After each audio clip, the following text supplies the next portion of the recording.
Polavaram diaphragm wall guide wall కొట్టుకుపోయి 2,000 కోట్ల రూపాయలు నష్టం అయితే ఎన్డీఎస్ఏ అక్కడికి వెళ్లదు. ఎస్ఎల్బీసీ టన్నెల్ కూలిపోయి ప్రాజెక్టు భవిష్యత్తు ప్రశ్నార్థకంలో పడితే ఎన్డీఎస్ఏ రాదు. అదే మేడిగడ్డలో 2 పిల్లర్లు కుంగితే కిషన్ రెడ్డి ఎన్డీఎస్ఏను వెంటనే పంపిండు. రేవంత్ రెడ్డి కిషన్ రెడ్డితో కలిసి చిల్లర రాజకీయాలు చేస్తున్నాడు. కిషన్ రెడ్డి రేవంత్ రెడ్డి ఇద్దరూ కలిసిపోయారు. ఢిల్లీలో కొట్లాడుతారో గల్లీలో అలై బలై చేసుకుంటారని అన్నారు బీఆర్ఎస్ ఎమ్మెల్యే హరీష్ రావు. రాజకీయం చేస్తున్నారు. ఎన్డీఎస్ఏ అని ఓ చిల్లర రాజకీయాన్ని పాల్పడుతున్నారు. ఎన్డీఎస్ఏ దేశం మొత్తం ఉంటుందా, ఒక కాళేశ్వరంకే ఉంటుందా? ఇదే గోదావరి నది మీద కిందికి పోతే పోలవరం కొట్టుకపోయింది, పోలవరం డయాఫ్రేమ్ వాల్ కొట్టుకపోయింది, పోలవరం గైడ్ వాల్ కొట్టుకపోయింది, 2,000 కోట్ల రూపాయల నష్టం జరిగింది. మరి ఎందుకో ఎన్డీఎస్ఏ పోదు? ఎన్డీఎస్ఏ కాళేశ్వరంకి వచ్చింది, గోదావరి మీద 2 పియర్లు గుంగితే వచ్చింది.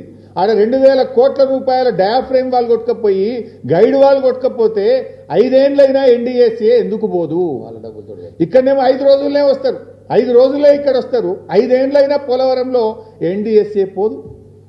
5 నెలలైనా ఎస్ఎల్బీసీ టనల్ కుప్పగూలితే ఎన్డీఎస్ఏ రాదు. కిషన్ రెడ్డి పంపడు, ఎన్డీఎస్ఏ రాదు. ఎందుకు రాదు? కిషన్ రెడ్డి రేవంత్ రెడ్డి కాంగ్రెస్ బీజేపీల మధ్య ఢిల్లీలోనేమో కొట్లాడతారు, గల్లీలోనేమో అలాయి బలాయి చేసుకుంటారు. ఈ రాష్ట్రంలో ఇద్దరు కలిసిపోయింది.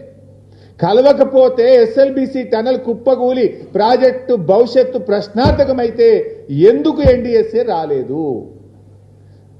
నేను అడుగుతా ఉన్నా. ఇలా పోలవరంలో కూలిపోయింది, మరి అక్కడ ఎన్డీఎస్ఏ పోలే. ప్రత్యామ్నాయ డిజైన్లు చేసిండ్రు, రిపేర్ స్టార్ట్ చేసిండ్రు. ఇప్పుడు కొత్త డయాఫ్రేమ్ వాళ్ళు కట్టనే ఉన్నారు. మరి ఆడ కట్టినప్పుడు ఈడెందుకు కట్టరు? ఈడ ఎన్డీఎస్ఏ పేరు మీద ఎందుకు కాలయాపన చేస్తున్నారు? అంటే పోలవరంకో నీతి, కాళేశ్వరంకో నీత, కాళేశ్వరంకో నీతి, ఎస్ఎల్బీసీ టనల్కు ఇంకొక నీత. ఇదంతా చిల్లర రాజకీయం చేస్తున్నారు. ఇలా ప్రజలకు కూడా అర్థమైపోయింది. కాంగ్రెస్ పార్టీ రైతు ప్రయోజనాల కంటే, రాష్ట్ర ప్రయోజనాల కంటే చిల్లర రాజకీయాలకు ప్రాధాన్యత ఇస్తూ ఉంది. దయచేసి ఎన్డీఎస్ఏను ఎన్డీఏ ప్రభుత్వం రాజకీయ సంస్థగా మార్చొద్దని, తక్షణమే మరమ్మతులు చేపట్టాలని చెప్పి కూడా